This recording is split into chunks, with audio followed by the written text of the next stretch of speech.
Today, we're breaking down the Kenyan Presidency. What exactly are the powers? How do you get the job? What are the rules of the game? We're going to use the country's constitution as our guide, so let's jump right in. You know, it's the highest office in the land, but getting and keeping that job is all governed by a very specific set of constitutional rules. So what exactly is on the official job description? Let's take a look. Okay, first up, Kenya's top job. Before we even get into the powers or who can apply, we need to answer a basic question. What is the job, really? Well, the Constitution gives the president three massive responsibilities. First, they're the head of the executive branch.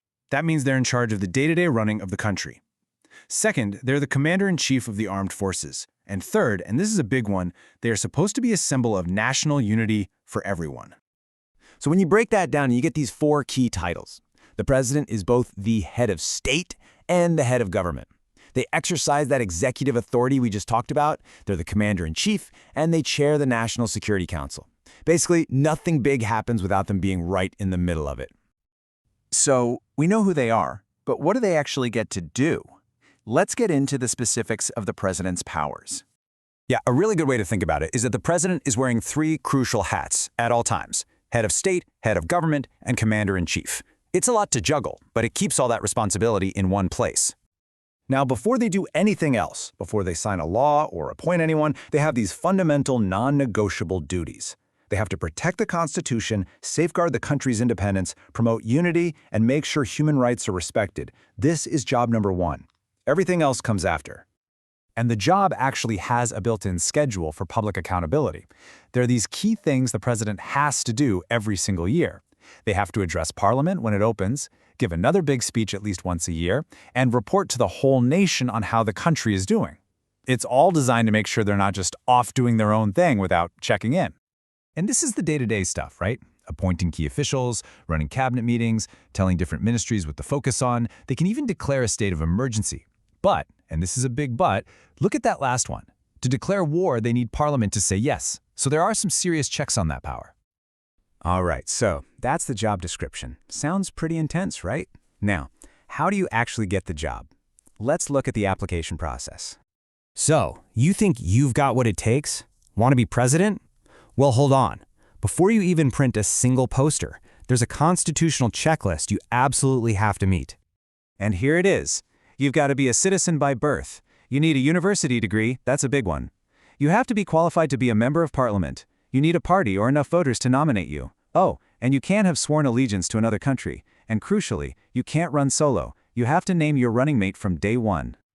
Okay, now this part is absolutely critical. Winning isn't just about getting the most votes. It's a two-part formula. First, you need more than half of all the votes, the classic 50% plus one. And at the same time, you also have to get at least 25% of the vote in at least half of the counties. So why so complicated? It's to make sure the winner has support from all across the country, not just from one or two super popular regions. That is a really high bar to clear, especially if there are a lot of candidates in the race. So what happens if nobody pulls it off? Well, there's a plan for that. It's called a runoff election. It's pretty straightforward. You take the top two candidates, and they go head-to-head in a brand new election within 30 days. And in that second round, the rules are simple. Whoever gets the most votes wins. That's it. But what if someone wants to challenge the results? The clock starts ticking immediately. Once the results are declared, you have only 7 days to file a challenge with the Supreme Court. And then the court itself has just 14 days to hear everything and make a final decision. The whole thing is designed to be incredibly fast to avoid any long periods of uncertainty. Now remember how you can't run for president alone? You need a running mate. So let's talk about the deputy president. What's their deal? The Constitution is super clear on this. The president is the boss. They're the one with the executive authority. The deputy president, they're the principal assistant. Their job is to help the president get things done. So, what's on the deputy's to-do list? Well, first and foremost, they're the president's principal assistant. They do whatever functions the president assigns them. They're also next in line. If the president is away or can't do the job, the deputy steps in. And, just like the boss, they can't hold any other state or public office. So, we've gone through the powers, the qualifications, the whole path to getting the job.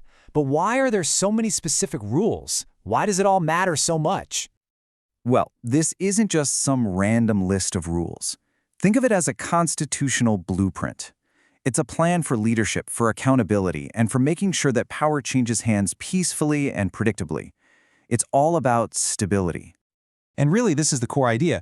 The whole system is designed to do one thing: make sure the person in that top job is not only qualified, but also has a broad national mandate.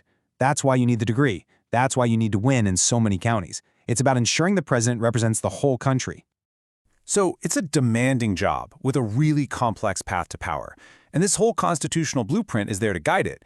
But it leaves you with a pretty big question to think about, right? How does a system like this, one that forces candidates to build a broad national consensus, ultimately shape the politics and the very identity of a nation?